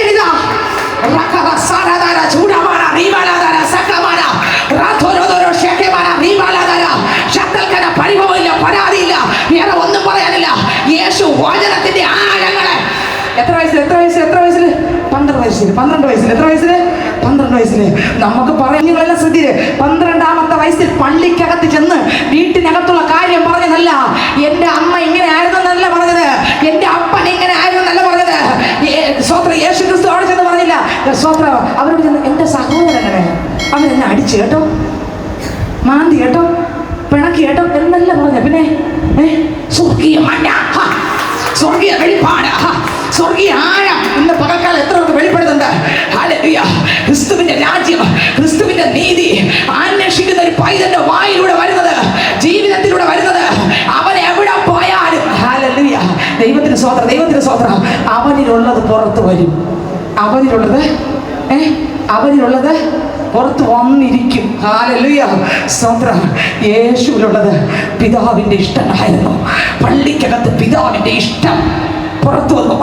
അപ്പനെ അമ്മ അവൻ നോക്കിയില്ല, ദൈവത്തിന്റെ ഇഷ്ടം നോക്കി ആലയത്തിനകത്ത് സംസാരിച്ചുകൊണ്ടിരിക്കുകയാണ്. അമ്മ വന്ന് ചോദിച്ചു, മോനെ അയച്ച ഒന്നുകൂടെ വരി. 3 നാൾ കഴിഞ്ഞ ശേഷം അവൻ ഉപദേഷ്ടാക്കന്മാരുടെ നടുവിൽ ഇരിക്കുന്നത് അവരുടെ ഉപദേശം കേൾക്കുകയും അവരോട് ചോദിക്കുകയും ചെയ്തത് കണ്ട് അവന്റെ വാക്ക് കേട്ടവർക്ക് എല്ലാവർക്കും അവന്റെ വിവേകത്തിലും വിസ്മയം തോന്നി. കേട്ടോ, കുഞ്ഞായിരിക്കുമ്പോൾ 40-ാം വചനത്തിൽ നിന്ന് യേശു പൈതൽ വളർന്നു, എന്തോന്ന് നിറഞ്ഞു? ജ്ഞാനം നിറഞ്ഞു. അടുത്തത് ഏതാത്മാവ്? ലോകത്തിന്റെ ആത്മാവ് വല്ലതും ആണോ? പറ. കുഞ്ഞുനാളിൽ യേശുവിൽ നിറഞ്ഞ ലോകത്തിന്റെ ആത്മാവ് വല്ലതും ആണോ? ഹല്ലേലൂയ. ഈ ലോകത്തിന്റെ കളങ്കമാണോ?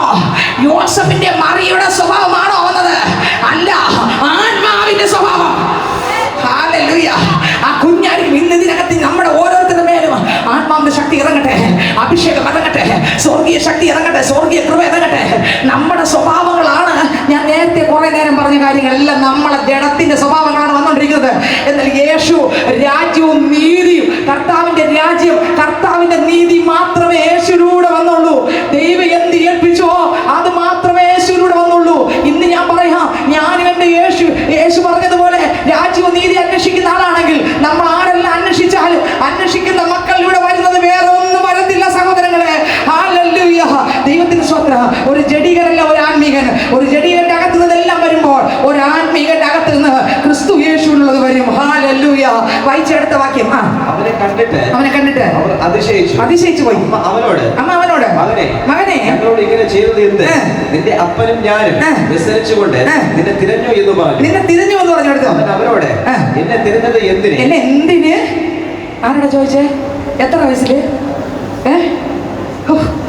എന്നെ എന്തിന്? എന്നെ എന്തിന്? വല്ലാത്ത വാക്ക. എന്നെ എന്തിന്? എന്നെ എന്തിന്? സ്തോത്രം, ഹല്ലേലൂയ. എന്നെ എന്തിന് തിരഞ്ഞെടുത്തവർ വായിച്ചേ? എന്റെ പിതാവിനുള്ളതിൽ. എത്ര വയസ്സ്? എത്ര വയസ്സ്? എത്ര വയസ്സ്? 12 വയസ്സ്. എന്റെ പിതാവിനുള്ളതിൽ ഞാൻ ഇരിക്കേണ്ടത് എന്ന്. 12 വയസ്സുള്ള പിള്ളേരുടെ വാക്ക് കേട്ടോ. എന്റെ പിതാവിനുള്ളതിൽ ഇരിക്കേണ്ടത്. ഇതിനകത്തിരിക്കുന്ന ഓരോരുത്തർക്കും എത്ര പേർക്ക് വെളിപ്പെടുന്നുണ്ട്? ഹല്ലേലൂയ. എത്ര പേർക്ക് ഈ വചനം മനസ്സിലാകുന്നുണ്ട്? ഒരു 12 വയസ്സുള്ള കുഞ്ഞ്, ഒരു 13 വയസ്സുള്ള കുഞ്ഞ്, ഒരു 14 വയസ്സ്, 12, 10 ഒന്നും പോകണ്ട. ഈ ലോകത്തിന്റെ മോഹത്തിൽ പ്രേമത്തിലൊക്കെ പോകാൻ ഒരു എത്ര വയസ്സ് വേണം ഇന്നത്തെ കാലത്ത്? അന്നത്തെ കാലത്തല്ല. ഇന്നത്തെ കാലത്ത് ഒരു ഫ്ലൈങ് കിസ് കൊടുക്കാൻ ഒരുപാട് പ്രായമൊന്നും. എനിക്ക് നിന്നെ ഇഷ്ടമാണെന്ന് പറയാൻ 5ാം ക്ലാസ് 4ാം ക്ലാസ് ഒക്കെ മതി. 3ാം ക്ലാസ് 4ാം ഇഷ്ടമാണ് കേട്ടോ. അറിയത്തില്ലെങ്കിലും നിങ്ങൾക്ക് മനസ്സിലായോ? 3ാം ക്ലാസ്സിലുള്ള പിള്ളേർ 4ാം ക്ലാസ് മതി. അങ്ങോട്ട് പോവാതെ പല വഴിയിലൂടെ. യേശു 12 വയസ്സിൽ എങ്ങനെ ഹല്ലേലൂയ. പയ്യന്മാര് ഐലവ്യു പറഞ്ഞുകൊണ്ട് നടക്കുന്ന സമയത്ത് ഇന്ന് ഇതിനകത്ത് എന്റെ മേൽ നിന്റെ മേൽ ഇറങ്ങേണ്ടത് എന്തോന്ന് വൈദ്യനെ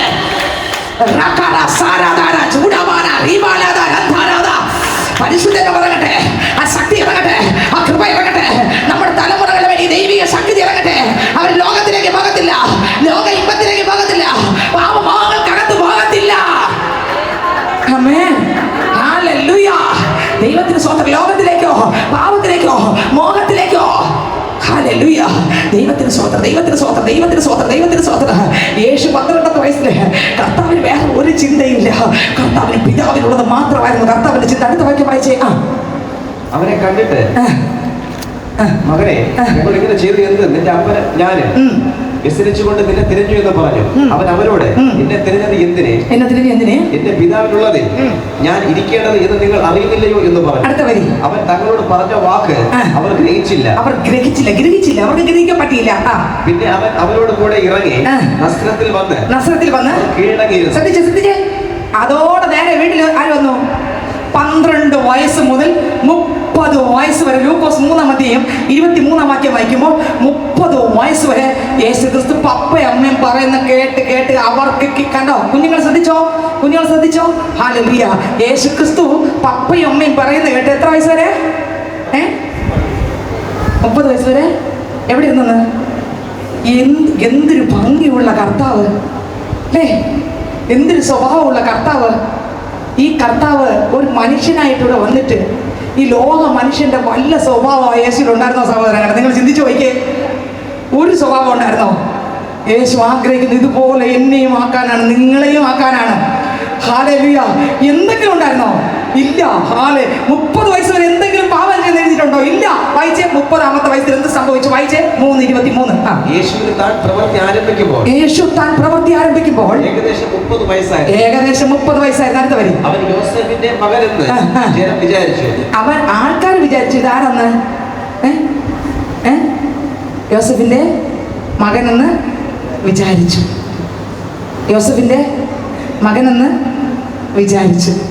നിങ്ങളുടെ അകത്തും ഇറങ്ങി നിൽക്കുന്നുണ്ട്. ആ ദൈവമാണ് നിങ്ങളെ നടത്തുന്നത്. പതറിപ്പോകല്.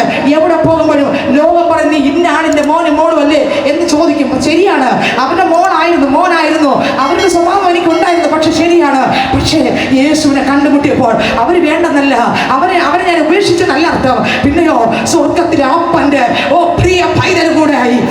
ഇന്ന് ഇതിനകത്തോട്ട് മനസ്സിലാവുന്ന എനിക്ക് അറിഞ്ഞുകൂടാ. ഹല്ലേലൂയ. ഇവിടെ ഇതാ യേശു ക്രിസ്തുവിനെ യോസഫിന്റെ മകനായി ജനം കണ്ടു. ഹല്ലേലൂയ. വാക്യം ഒന്നുകൂടെ വായിച്ചേ. യേശു താൻ പ്രവൃത്തി ആരംഭിക്കുമ്പോൾ ഏകദേശം 30 വയസ്സായിരുന്നു. യോസഫിന്റെ മകനെന്ന് ജനം വിചാരിച്ചു യോസഫിന്റെ മകനെന്ന്. എടാ, നീ ആരെ മകനെന്ന് വിചാരിച്ചാലും ഇത് ദൈവത്തിന്റെ പുത്രനാണ്. ഹല്ലേലൂയ. സ്വർഗത്തിൽ നിന്ന് വന്നവനാണ്, പരിശുദ്ധാത്മാവിൽ ജനിച്ചവനാണ്. നീ ചിന്തിക്ക് യോസഫിൻ പുത്രൻ അല്ല. ഇത് പരിശുദ്ധാത്മാവിനാൽ ഉരുവായ ആളാണ്. ഇന്ന് ഇതിനകത്തിരിക്കുന്ന പൈതലേ, രക്ഷിക്കപ്പെട്ട പൈതലേ, നിന്റെ വീട്ടുകാർ, നാട്ടുകാർ, ദേശമൊക്കെ ഒരുപക്ഷെ ചിന്തിക്കും ഇന്നാളുടെ മോളാണ്. ശരിയാണ്. പക്ഷേ അവരറിഞ്ഞിട്ടുണ്ടോ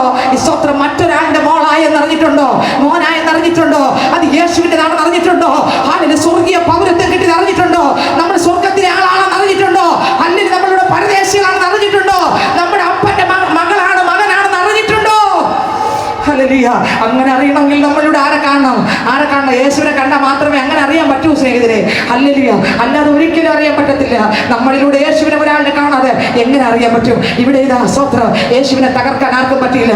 30 വയസ്സ് വരെ മാതാപിതാക്കളുടെ കീഴിൽ അനുസരിച്ച് സ്വത്ര അപ്പന യോസഫ് ആശാരി പണിയാണ്. അപ്പന്റെ പണിയിൽ സഹായിച്ച യേശു ക്രിസ്തു, ആ കൂടെ നിന്ന യേശു ക്രിസ്തു, പരാതിയില്ല, പരിഭവമില്ല, ആരുടെയും കുറ്റം പറയാനില്ല, സഹോദരങ്ങളുടെ കുറ്റം പറയാനില്ല, സ്വത്രം വീട്ടിലുള്ള ആരുടെയും കുറ്റം പറയില്ല, ദേശത്തിന്റെ കുറ്റം പറയില്ല, ബന്ധുക്കളുടെ കുറ്റം പറയില്ല, ആരെ കുറിച്ച് പറയില്ല. ഒന്നേ പറയാനുള്ളൂ, പിതാവ് ഏൽപ്പിക്കുന്നത് മാത്രം, പിതാവ് ഏൽപ്പിക്കുന്നത് മാത്രം. ഇന്ന് ഇതിനകത്തിരിക്കുന്ന മകളെ, ഞാൻ നിങ്ങൾ ലോക മനുഷ്യനല്ല, യേശുപ്പനെ ഏൽപ്പിക്കുന്നത് പറയേണ്ട മക്കളത്രേ. ഹല്ലേലൂയ. ലോക മനുഷ്യനെ പോലെ അവിടെ ഇവിടെ നോക്കി, ഇവിടെ അവിടെ നോക്കി, നേരത്തെ ഞാൻ സ്റ്റാർട്ടിങ്ങിൽ പറഞ്ഞതുപോലെ പറഞ്ഞ് പരിഭവങ്ങളായി നടക്കേണ്ട ആളല്ല. പിന്നെയോ ഹല്ലേലൂയ, യേശുവിന് പരിഭവമില്ല, പരാതിയില്ല, ഒന്നും പറയാനില്ല. പിതാവ് ഏൽപ്പിക്കുകയും ചെയ്യുന്നു. 30-ാമത്തെ വയസ്സിൽ താൻ സ്നാനക്കുളത്തിലേക്ക് ഇറങ്ങി ചെന്നു. വായിച്ചേ സ്വത്രം. ഹല്ലേലൂയ. 3-ാം അധ്യായം 23-ാം വയസ്സ് വായിച്ചേ. 23-ാം വാക്യം ഒന്നുകൂടെ വായിച്ചേ. ആരംഭിക്കുമ്പോൾ 30 വയസ്സായിരുന്നു. 21 വാക്യം വായിക്കുമ്പോൾ ജനമെല്ലാം സ്നാനമേൽക്കുകയും യേശു സ്നാനമേറ്റ് പ്രാർത്ഥിക്കുമ്പോൾ സ്വർഗ്ഗം തുറന്നു. പരിശുദ്ധന്മാർ ദേഹരൂപത്തിൽ പ്രാവുന്ന പോലെ അവന്റെ മേൽ ഇറങ്ങി വന്നു. നീ എന്റെ പ്രിയ പുത്രൻ, നിന്നിൽ ഞാൻ പ്രസംഗിച്ചിരിക്കുന്നു എന്ന് സ്വർഗ്ഗത്തിൽ നിന്നൊരു ശബ്ദവും ഉണ്ടായി. നോക്കിയേ, യേശുവിന്റെ ജനനത്തിങ്കൽ ദൂതന്മാർ ഇറങ്ങി വന്നു. അവിടെ ഒരു വലിയൊരു ആരാധന വെളിപ്പെട്ടു. യേശു ക്രിസ്തു പള്ളിക്കകത്ത് 12 വയസ്സിൽ പോയപ്പോഴും അതിന് കുഞ്ഞുനാളിലും ജ്ഞാനത്തിലും കൃപയിലും ആത്മാവിന്റെ നിറവോടെ യേശുക്രിസ്തു വളരാൻ തുടങ്ങി. 12-ാം വയസ്സിൽ ആലയത്തിനകത്ത് പോകുമ്പോൾ യേശുക്രിസ്തുവിന്റെ വായിലൂടെ പറയാ, പിതാവിനുള്ളതല്ലാതെ ഏതുമേ ഇല്ല. പിതാവിനുള്ളത് പറഞ്ഞുകൊണ്ട് മറ്റുള്ളവരുടെ നടുവിൽ ഇരിക്കുന്ന യേശുവിനെയാണ് അവിടെ കണ്ടത്. തിരിച്ച് മാതാപിതാക്കളോടൊപ്പം പോയ യേശുക്രിസ്തു 30 വയസ്സ് വരെ മാതാപിതാക്കൾ കീഴ്പ്പെട്ട് 30-ാമത്തെ വയസ്സിൽ സ്നാനക്കുളത്തിൽ വന്ന് സ്നാനപ്പെട്ട് കരകയറി ആത്മാവ് അവനെ 4-ാം അധ്യായം 1 മുതൽ വായിക്കുമ്പോൾ യേശു പരിശുദ്ധാത്മാവ് നിറഞ്ഞവനായി യോർദാൻ വിട്ട് മടങ്ങി. ആത്മാവ് അവനെ മരുഭൂമിയിലേക്ക് നടത്തി. നോക്കിയേ, സ്വത്രം 12-ാം വാക്യം വായിച്ച് 4:12 വായിച്ചേ. യേശു അവനോട്, നിന്റെ ദൈവമായ കർത്താവിനെ പരീക്ഷിക്കരുത്. യേശുവിനെ 3 പരീക്ഷ ഇട്ടു. 3 പരീക്ഷയിലും യേശു ശത്രുവിനെ അമ്പെ പരാജയപ്പെടുത്തി. സ്നാനക്കുളത്തിനകത്ത് സ്വർഗം തുറന്നു. ഇവൻ എന്റെ പ്രിയ പുത്രൻ, ഇവനിൽ ഞാൻ പ്രസാദിച്ചിരിക്കുന്നു. ഇന്ന് പകൽക്കാലം ഞാൻ പറയട്ടെ, യേശു ക്രിസ്തുവിന്റെ സ്നാനം ഒരു അത്ഭുതമായിരുന്നു. ഇവൻ എന്റെ പ്രിയ പുത്രൻ, ഇവനിൽ ഞാൻ പ്രസാദിച്ചിരിക്കുന്നു. സ്വർഗത്തിൽ യേശുക്രിസ്തുവിന്റെ സ്നാനത്തിൽ സ്വർഗത്തിലെ ദൂത സൈന്യങ്ങളുടെ നടുവിൽ രാജാവ് പ്രസാദിച്ചു. രാജാവ് വിളിച്ചു പറഞ്ഞു, എന്റെ മോന്റെ സ്നാനത്തിൽ എനിക്ക് പ്രസാദമായി. ഇന്ന് ഇതിനകത്ത് കേൾക്കുന്ന പൈതലേ, യേശു ദൈവത്തെ അന്വേഷിച്ച് ദൈവത്തിന്റെ ഹിതം ചെയ്ത ആളായിരുന്നു യേശു ക്രിസ്തു. ഇന്ന് ഇതിനകത്തിരിക്കുന്ന ഓരോരുത്തരും പറയുന്നു, മുമ്പേ അവന്റെ രാജ്യവും നീതി അന്വേഷിപ്പിൻ, അതോടുകൂടെ സകലവും നിങ്ങൾക്ക് കിട്ടും. വീണ്ടും നമ്മൾ വേദപുസ്തകം വായിക്കുമ്പോൾ അതിൽ ഇപ്പൊ വായിച്ച വാക്യം, അടുത്ത ഇപ്പൊ വായിച്ച 12-ാം വാക്യം, യേശു അവനോട് ദൈവമായ കർത്താവിനെ പരീക്ഷിക്കരുത് എന്ന് അരുളി ചെയ്തിരിക്കുന്ന ഉത്തരം പറഞ്ഞു. അടുത്ത് അങ്ങനെ പിശാച് സകല പരീക്ഷ തികച്ച ശേഷം കുറെ കാലത്തേക്ക് അവനെ വിട്ട് മാറി. അടുത്ത് നോക്കിയേ, യേശു ആത്മാവിന്റെ എല്ലാ പരീക്ഷ തികച്ചു. അവന് തൊടാൻ പറ്റിയില്ല. അവൻ ഒരു അനക്കം പോലും അനക്കാൻ പറ്റിയില്ല. പിശാചിനെ അമ്പെ പരാജയപ്പെടുത്തി. ശത്രുവിന്റെ പദ്ധതികൾ അമ്പെ പരാജയപ്പെടുത്തി. യേശു ക്രിസ്തുവിനെ വിട്ട് അവൻ പുറത്തോട്ട് പോയി. അവൻ പറഞ്ഞു, കുറെ കാലത്തേക്ക് അവൻ പരാജയപ്പെട്ട് നീങ്ങി മാറി. അടുത്ത വാക്യം വായിച്ചേ. യേശു ആത്മാവിന്റെ ശക്തിയോടെ ഗലീലയിലേക്ക് മടങ്ങി ചെന്നു. ലൂക്കോസ് സുവിശേഷം വായിക്കുമ്പോൾ 5:17 ലാസ്റ്റ് ഭാഗം വായിക്കുമ്പോൾ, ലൂക്കോസ് സുവിശേഷം 5-ാം അധ്യായം 17-ാം വാക്യത്തിൽ ലാസ്റ്റിൽ വായിക്കുമ്പോൾ യേശു ക്രിസ്തു നോക്കിയേ, സൗഖ്യമാക്കുവാൻ കർത്താവിന്റെ ശക്തി അവനോട് കൂടെ വായിച്ചേ. സൗഖ്യമാക്കുവാൻ കർത്താവിന്റെ ശക്തി അവനോട് കൂടെ ഉണ്ടായിരുന്നു. നോക്കിയേ, പാവം ഒഴുകിയെന്നല്ല പറയുന്നത്, പിന്നെ എന്തൊഴുകിയെന്ന് പറ. ശക്തി ഒഴുകി. ദൈവം എന്നെ കുറിച്ച് നിങ്ങളെ കുറിച്ച് ആഗ്രഹിക്കുന്നത് പാവം ഒഴുകണമെന്നല്ല, പിന്നെ കർത്താവ് നിറഞ്ഞിട്ട് ശക്തി വിശ്വസിക്കുന്നവരുടെ ഉള്ളിൽ നിന്ന് തിരിവെടുത്ത് പറയുന്നത് പോലെ സ്വത്രം ജീവന്റെ നദി എന്നല്ല, നദികൾ. നീ പോകുന്നിടത്ത്, നീ എവിടെ ഇരുന്നാലും, നീ എവിടെ പോയാലും, നീ ആരോട് നിങ്ങൾക്ക് എത്ര രൂപ മനസ്സിലാകുന്ന എനിക്ക് അറിഞ്ഞൂടാ സ്നേഹിതരെ. ഹല്ലേലൂയ. യേശുവിൽ നിന്ന് പാവം ഒഴുകിയതല്ല, യേശുവിൽ നിന്ന് കള്ളത്തരം ഒഴുകിയതല്ല, യേശുവിൽ നിന്ന് കപട ഒഴുകിയതല്ല, യേശുവിൽ നിന്ന് ലോക ഇഷ്ടം ഒഴുകിയതല്ല. യേശു അതും ഇത് കണ്ട് ആകർഷിച്ചല്ല എഴുതിയിരിക്കുന്നത്. യേശു ക്രിസ്തുവിൽ നിന്ന് ഒന്നും ഒഴുകിയിറങ്ങി. പാവമല്ല ഒഴുകിയത്, മോഹമല്ല ഒഴുകിയത്, ലോക ഇമ്പങ്ങള ലോക ഇഷ്ടമല്ല ഒഴുകിയത്, സൗഖ്യമാക്കുവാനുള്ള ശക്തി. നിങ്ങൾക്ക് മനസ്സിലായി? ഹല്ലേലൂയ. ഈ 30 വയസ്സില് യേശുക്രിസ്തു ഒഴുകി എന്തോന്നാ സൗഖ്യമാക്കുന്ന ശക്തി. ഇന്ന് ആ ശക്തി ഇതിനകത്ത് ഒഴുകുന്നുണ്ട്. ഇന്ന് ഇതിനകത്തും ആ ശക്തി ഒഴുകുന്നുണ്ട്. എന്തിന്റെ ശക്തി? സൗഖ്യമാക്കുന്ന ശക്തി, കെട്ടുകളെ പൊട്ടിക്കുന്ന ശക്തി, ബന്ധനങ്ങളെ ഉടക്കുന്ന ശക്തി, അടിത്തറകളെ കുലുക്കുന്ന ശക്തി, പിശാചിന്റെ പ്രവൃത്തികളെ അഴിക്കുന്ന ശക്തി. ഹല്ലേലൂയ! ഈ പ്രായത്തിൽ യേശുവിൽ നിന്ന് വേറെ ഒന്നും ഒഴുകിയില്ല. 12 വയസ്സിൽ യേശുവിൽ നിന്ന് വേറെ ഒന്നും ഒഴുകിയില്ല. കുഞ്ഞിൽ യേശുവിൽ നിന്ന് വേറെ ഒന്നും ഒഴുകിയില്ല. 13 വയസ്സിൽ, 14 വയസ്സിൽ, 15 വയസ്സിൽ, 16 വയസ്സിൽ, 17 വയസ്സിൽ, 18 19 20 വയസ്സിൽ യേശുവിൽ നിന്ന് വേറെ ഒന്നും ഒഴുകിയില്ല. 21 22 23 24 25 27 29 30 ഒഴുകിയില്ല. എന്നാൽ ഒഴുകിയത് ഒന്നുണ്ട്. പരിശുദ്ധാത്മാവിന്റെ ശക്തി, സൗഖ്യമാക്കുന്ന ശക്തി, രോഗിയെ സൗഖ്യമാക്കുന്ന ശക്തി, സമാധാനത്തിന്റെ ശക്തി, കൃപയുടെ ശക്തി. ഇന്ന് ഇതിനകത്ത് ഞാൻ പറയട്ടെ, എന്നെ നിങ്ങളെ ആക്കിയിരിക്കുന്നത് എന്തിനറിയാമോ? പാപം ഒഴുകാനല്ല, ക്രിസ്തുവിനെ മറ്റുള്ളവർക്ക് ഒഴുക്കാൻ. നിങ്ങൾക്ക് മനസ്സിലായോ? പോകുന്നിടത്ത് വരുന്നിടത്ത് നിങ്ങൾ എവിടെ തന്നെ താമസിച്ചാലും, നിങ്ങൾ എവിടെ തന്നെ പോയാലും, നിങ്ങൾ ഏത് ഭൂമിയുടെ അറ്റം വരെ പോയാലും, ഞാൻ പറയട്ടെ, ഞാൻ ഒരു കാര്യം പറയാം സഹോദരങ്ങളെ, നമ്മൾ ക്രിസ്തുവാണെന്ന് പറഞ്ഞാൽ ഒഴുകുന്നത് ക്രിസ്തുവിലുള്ളതായിരിക്കും. ഇതിനു വേണ്ടിയാണ് എന്നെ നിങ്ങളെ ദൈവം കണ്ടിരിക്കുന്നത്. ഹല്ലേലൂയ! ഒന്ന് ചിന്തിച്ചു നോക്കിയേ, ഈ ഒരു അനുഗ്രഹം ദൈവം നമുക്ക് വെച്ചിരിക്കുകയാണ്. അതിനകത്ത് എഴുതിയിരിക്കുന്നത് ഒന്നുകൂടെ വായിച്ച് 5:17. സൗഖ്യമാക്കുവാൻ കർത്താവിന്റെ ശക്തി അവനോട് കൂടെ ഉണ്ടായിരുന്നു. ലൂക്കോസ് 5:26 അവസാനം വായിക്കുമ്പോൾ ദൈവം ചെയ്ത അപൂർവ കാര്യം ജനം കണ്ടു. യേശു ചെയ്ത അപൂർവ കാര്യം. എല്ലാവരും വേദവസ്തു കറക്റ്റ് പേജാണോ വച്ചിരിക്കുന്നത്? കറക്റ്റ് പേജ് എടുത്ത് എത്ര പേരുണ്ട്? സ്വത്രം. ഹല്ലേലൂയ! ദൈവത്തിന് സ്വത്രം. കറക്റ്റ് പേജ് എടുത്ത് നോക്കി എത്ര പേരുണ്ട്? ശ്രദ്ധിക്കുന്നവർ എത്ര ഉണ്ട്? ശ്രദ്ധിക്കാത്തവർ എത്ര ഉണ്ട്? സ്വത്രം. ദൈവത്തിന് മഹത്വം. വായിച്ചേ. ഇന്ന് നാം തൊട്ട് അതിന്റെ മുമ്പത്തെ വാക്യം കൂടെ തൊട്ട് 26 ഫസ്റ്റ് മുതൽ വായിച്ചേ. എല്ലാവരും വിസ്മയം കൊണ്ട് ദൈവത്തെ മഹത്വപ്പെടുത്തി. എല്ലാവരും വിസ്മയിച്ചു. 30 വയസ്സ് കഴിഞ്ഞപ്പോൾ എല്ലാവരും ആരുടെ വിസ്മയിച്ചെന്ന്? ഒരു പാവം കണ്ടുപിടിക്കാൻ പറ്റുമോ? ഒരു തെറ്റ് എവിടെയെങ്കിലും? എൻ്റെ അപ്പൻ ആഗ്രഹം ഞാൻ നിങ്ങൾ പറ്റുന്നില്ല. വായിച്ചേ. എല്ലാവരും വിസ്മയം കൊണ്ട് ദൈവത്തെ മഹത്വപ്പെടുത്തി ഭയം നിറഞ്ഞവരായി. ഇന്ന് നാം അപൂർവ കാര്യങ്ങളെ കണ്ടു എന്ന്. എന്ത് കണ്ടു? അപൂർവ കാര്യങ്ങളെ കണ്ടു എന്ന് പറഞ്ഞു. സ്തോത്രം. ലൂക്കോസ് 6:19 വാക്യം വായിക്കുമ്പോൾ വായിച്ചേ. ശക്തി അവരിൽ നിന്ന് പുറപ്പെട്ട്. ശക്തി യേശുവിൽ നിന്ന് ഇറങ്ങി. ശക്തി ഇറങ്ങി. നോക്കിയേ, യേശുവിൽ നിന്ന് ഇറങ്ങി, ശക്തി ഇറങ്ങി. മുമ്പേ അവന്റെ രാജ്യവും നീതിയും അന്വേഷിക്കാം, അതോടുകൂടെ സകലവും നിങ്ങൾക്ക് കിട്ടും. യേശുവിൻ്റെ കയ്യിൽ സ്വർണ്ണം ഉണ്ടായിരുന്നോ? യേശുവിൻ്റെ സ്തോത്രം വചനത്തിൽ പറയുന്നുണ്ട്, യേശുവിന് പാർക്കാൻ വീടുണ്ടായിരുന്നോ? വാക്യത്തിൽ ലൂക്കോസ് 9:58 വായിച്ചേ. ലൂക്കോസ് 9:58 വാക്യം വായിച്ചേ. ലൂക്കോസ് 9:58. യേശു അവനോട് കുറുനരികൾക്ക് കുഴിയും ആകാശത്തിലെ പറവജാതിക്ക് കൂടുമുണ്ട്. ആകാശത്തിലെ പറവജാതി പ്രസംഗമായിരുന്നു ജീവിതമായിരുന്നു. ആകാശത്തിലെ പറവകൾക്ക് ഒന്നുകൂടെ കുറുനരികൾക്ക്. യേശു അവരോട് കുറുനരികൾക്ക് കുഴിയും ആകാശത്തിലെ പറവജാതിക്ക് കൂടുമുണ്ട്. മനുഷ്യപുത്രനോ തല ചായ്പാൻ സ്ഥലമില്ല എന്ന് പറഞ്ഞു. ഹല്ലേലൂയ! മുമ്പേ അവന്റെ രാജ്യവും നീതിയും. യേശു ഇടം നോക്കി പോയെന്നല്ല. യേശു ഇത് പറയുമ്പോൾ കർത്താവ് നമ്മളെ പഠിപ്പിക്കുന്ന പല കാര്യങ്ങളും ഉണ്ട് സഹോദരങ്ങളെ. കർത്താവ് ഈ ലോകത്തിലുള്ള ഒന്നിനായിട്ടുമല്ല നിന്നതും പ്രവർത്തിച്ചതും. പേരും പ്രശസ്തിയും രാജാവാകുവാനോ അല്ലെങ്കിൽ നേതാവാകുവാനായിരുന്നില്ല. പിതാവ് ഏൽപ്പിച്ചത് മാത്രം ചെയ്യുകയായിരുന്നു. ഇവിടെ തമ്പടിച്ച് താമസിക്കാനായിരുന്നില്ല. ഇവിടെ ഒന്ന് പണിത് ഞാൻ പ്രശസ്തിയോടെ ആൾക്കാരുടെ മുമ്പിൽ തല ഉയർത്തി നിൽക്കാം, ഇതിനായിരുന്നില്ല യേശുവിൻ്റെ ലക്ഷ്യം. യേശുവിൻ്റെ കയ്യിൽ സ്വർണ്ണം ഉണ്ടായിരുന്നോ? യേശുവിൻ്റെ കയ്യിൽ എത്ര അക്കൗണ്ട് ബുക്ക് ഉണ്ടായിരുന്നു?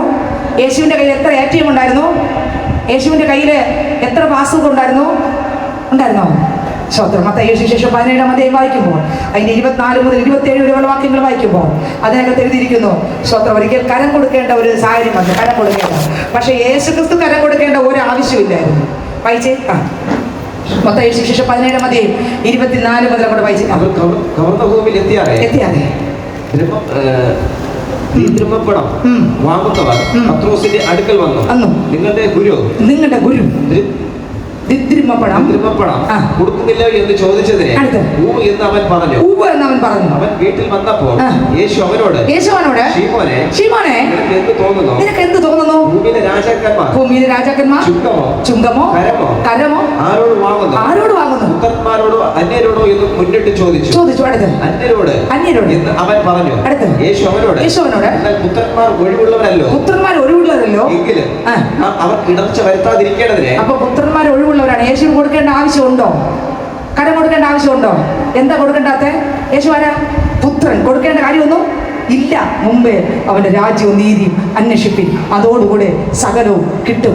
യേശുക്രിസ്തു പിതാവിന്റെ ഇഷ്ടം മാത്രം ചെയ്തു. ഒരിടത്ത് പോലും യേശുക്രിസ്തു സ്തോത്രം തകർന്നു പോയെന്നില്ല. ഒരിടത്ത് പോലും ഒരു കള്ളനാക്കി പിടിച്ചെന്നില്ല. ഒരിടത്ത് പോലും ഒരു അപവാദം കേട്ടെന്നില്ല. ഒരിടത്ത് പോലും ഒരു നുണക്കഥ ഉണ്ടാക്കിയെന്നില്ല. ഒരിടത്ത് പോലും യേശു ഒരു കള്ളത്തരം പറഞ്ഞെന്നില്ല. ഒരിടത്ത് പോലും ഒരാളിനെ തകർത്തെന്നില്ല. ഒരിടത്ത് പോലും ഒരു കൂട്ടയടി ഉണ്ടാക്കിയെന്നില്ല. ഒരിടത്ത് പോലും സ്തോത്രം അനാവശ്യ വാക്ക് പറഞ്ഞെന്നില്ല. ഒരിടത്ത് പോലും കർത്താവ് ഒരാളിന് കടക്കാരനായെന്ന് പറയുന്നില്ല. സ്നേഹിതരെ, എനിക്ക് ഒരിടത്തും യേശു കടക്കാരനായില്ല. ഇവിടെ കൊടുക്കേണ്ട കാര്യമില്ലായിരുന്നു. പക്ഷെ കർത്താവ് പറഞ്ഞു, പക്ഷികളെ നോക്ക് മക്കളെ, പറവകളെ നോക്ക്, അവയെ ഞാൻ പുലർത്തുന്നില്ലയോ? അങ്ങനെയെങ്കിൽ നിങ്ങൾ എത്ര വിശേഷതയുള്ളവർ. ഓ, മുമ്പേ അവന്റെ രാജ്യവും നീതി അന്വേഷിപ്പിന്, അതോടുകൂടെ നിനക്ക് സകലതും കിട്ടും. ഈ പറഞ്ഞ കർത്താവിന് കരം കൊടുക്കണം. പക്ഷെ കരം കൊടുക്കേണ്ട കാര്യമില്ല. പക്ഷെ പൈസ ഇല്ല. പക്ഷെ എന്റെ ദൈവത്തിനറിയാം എവിടെയുണ്ട് തന്റെ കരത്തിന് കൊടുക്കേണ്ട പൈസ. നോയിക്കേ, ഹല്ലേലൂയ. നിന്റെ കയ്യിൽ ഇന്ന് ഒന്നുമില്ലായിരിക്കാം. പക്ഷെ നീ പോകുന്ന വഴിക്ക് ദൈവത്തിന്റെ പൈതലായി ഞാൻ മുമ്പേ രാജ്യവും നീതി അന്വേഷിക്കുന്നെങ്കിൽ അവിടെയാ എനിക്ക് വേണ്ടി നിങ്ങൾക്ക് വേണ്ടിയുള്ള ആക്കിയിരിക്കുന്ന ഒരു ദൈവമുണ്ട്. എന്റെ യേശുവിന് ആ സ്വത്രം കരമടക്കാൻ മത്സ്യത്തിന്റെ വാറ്റകത്ത് കണ്ടിരുന്ന ഒരു ദൈവം നിങ്ങൾക്ക് മനസ്സിലാകുന്നുണ്ടോ? എന്റെ യേശുവിന് കരമടക്കാൻ മത്സ്യത്തിന്റെ അകത്ത് വാറ്റകത്ത് ചതുരത്തിലുള്ള പണം കണ്ടിരുന്ന ഒരു ദൈവമുണ്ട് പൈതലെ. മുമ്പേ അവന്റെ രാജ്യവും നീതി അന്വേഷിപ്പിൻ, അതോടുകൂടെ സകലതും കിട്ടും. വായിച്ച കരം കൊടുക്കുന്ന ആർക്ക് വരുത്താതിരിക്കേണ്ടതിന് നീ കടലിലേക്ക് ചെന്ന് ചൂണ്ടലിട്ട് ആദ്യം കിട്ടുന്ന മീൻ എടുക്കാൻ പറഞ്ഞു. അടുത്ത വരി, അതിന്റെ വായ് തുറക്കുമ്പോൾ ഒരു ചതുരദ്രഹ്മ പണം കാണും. അതെടുത്ത് എനിക്കും നിനക്ക് വേണ്ടി കൊടുക്കാമെന്ന് പറഞ്ഞു. എനിക്കും നിനക്ക് വേണ്ടി കൊടുക്കാമെന്ന്. അടുത്ത വരി, യേശുവിന്റെ പോക്കറ്റ് പൈസ ഉണ്ടായിരുന്നോ?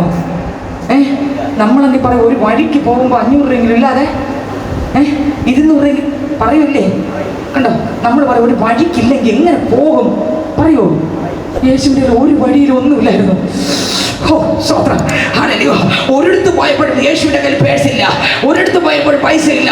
പക്ഷേ ഈ യേശുവിന് വേണ്ടുന്നത് എല്ലാം അവിടെയാ. അങ്ങനെയെങ്കിൽ അപ്പന്റെ മക്കൾക്ക് വേണ്ടുന്നത് എല്ലാം അവിടെയായി ഇവിടെ കൊടുക്കണമായിരുന്നു. പക്ഷെ യേശുവിന്റെ കയ്യിൽ പൈസ ഇല്ല, പാക്കറ്റില്ല, പേഴ്സില്ല, ഹല്ലേലൂയ, നോട്ടില്ല, നാണയമില്ല, തുട്ടില്ല, ഒന്നുമില്ല. യേശു പറഞ്ഞു, മക്കളെ പോയി പിടിക്കാൻ പറഞ്ഞു. ഇല്ലേ, വായിച്ചേ. ചൂണ്ടലിട്ട് ആദ്യം കിട്ടുന്ന മീനിനെ എടുക്കാം. അതിന്റെ വായ് തുറക്കുമ്പോൾ കണ്ടോ, അതിന്റെ വായ് തുറക്കുമ്പോൾ ഒരു ചതുരദ്രഹ്മ പണം കാണും. വെള്ളത്തിനകത്ത് ഓടിക്കൊണ്ടിരുന്ന മത്സ്യത്തിന്റെ വായ്ക്കകത്തിരുന്ന ചതുരദ്രഹ്മ പണത്തെ കണ്ട എന്റെ ദൈവത്തിന്റെ കണ്ണ് ഇന്ന് ഈ ആലയത്തിനകത്ത് വ്യത്യസ്തമായ വേദനയോടും ഭാരത്തോടും ദുഃഖത്തോടും വിഷമത്തോടും ഇരിക്കുമ്പോൾ ഈ വേദനയുടെ ആഴങ്ങൾക്കകത്ത് അറിയുന്ന ഒരു ദൈവം, കാണുന്ന ഒരു ദൈവം, ചതുരദ്രഹ്മ പണത്തെ കണ്ട കണ്ണ് ഇന്ന് ഈ ആലയത്തിനകത്ത് വന്നിട്ടുണ്ട്. ഓ സ്തോത്രം. വ്യത്യസ്തമായ നിലവാരങ്ങളിൽ ഞാൻ പറയട്ടെ, മത്സ്യത്തെ കണ്ട കണ്ണ് എന്നെ നിങ്ങളെ കാണുന്നില്ലേ? മത്സ്യത്തെ കണ്ട കണ്ണ്, മത്സ്യത്തിന്റെ വാക്യകത്തിരുന്ന പണത്തെ കണ്ട കണ്ണ് എന്റെ നിങ്ങളുടെ ആരോടും പറയാത്ത വേദനകൾ, ആരോടും പറയാത്ത ദുഃഖങ്ങൾ, ആവശ്യങ്ങൾ, അവസ്ഥകൾ ദൈവം കാണുന്നില്ലേ? കാണുന്നുണ്ട്. മുമ്പേ അവന്റെ രാജ്യവും നീതിയും അന്വേഷിപ്പേ, അതോടുകൂടെ സകലതും കിട്ടും. പത്രോസ് പോയി മീൻ പിടിച്ചു. ആദ്യത്തെ മീനിനെ കിട്ടി, ഒരു ചതുരദ്രഹ്മ പണം കിട്ടി. ആ പണം കൊണ്ട് നേരെ കരം തീർത്തു. കേട്ടോ, കരം തീർക്കാൻ സ്വത്രം ദൈവം അവിടെ മുടക്കിയില്ല. അർത്ഥം ഇതെല്ലാം ഞാൻ പറയുമ്പോൾ എന്തോന്നാ? മുമ്പേ അവന്റെ രാജ്യവും നീതി അന്വേഷിപ്പിൻ, അതോടുകൂടെ സകലതും കിട്ടും. എന്ത് ഈ ലോകത്തിൽ ഉണ്ട് എന്നല്ല നോക്കേണ്ടത്, അതത് സമയമാകുമ്പോൾ എന്നെ നിങ്ങളെ നടത്തുന്ന ഒരു ദൈവമുണ്ട്.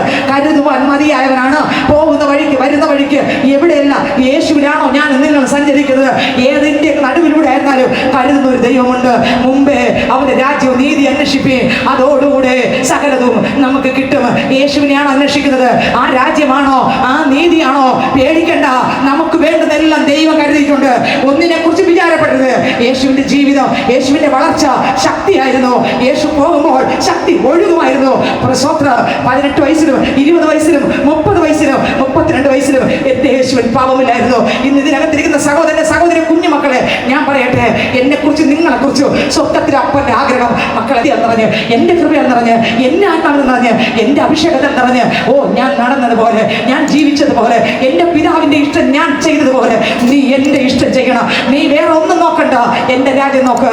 ഒന്നിനെ കുറിച്ച് വിചാരപ്പെടണ്ട. വിചാരപ്പെടുന്നതിനാൽ നിന്റെ നീളത്തിൽ ഒരു മുടം നീളം കൂട്ടുവാ നിനക്ക് കഴിയത്തില്ല.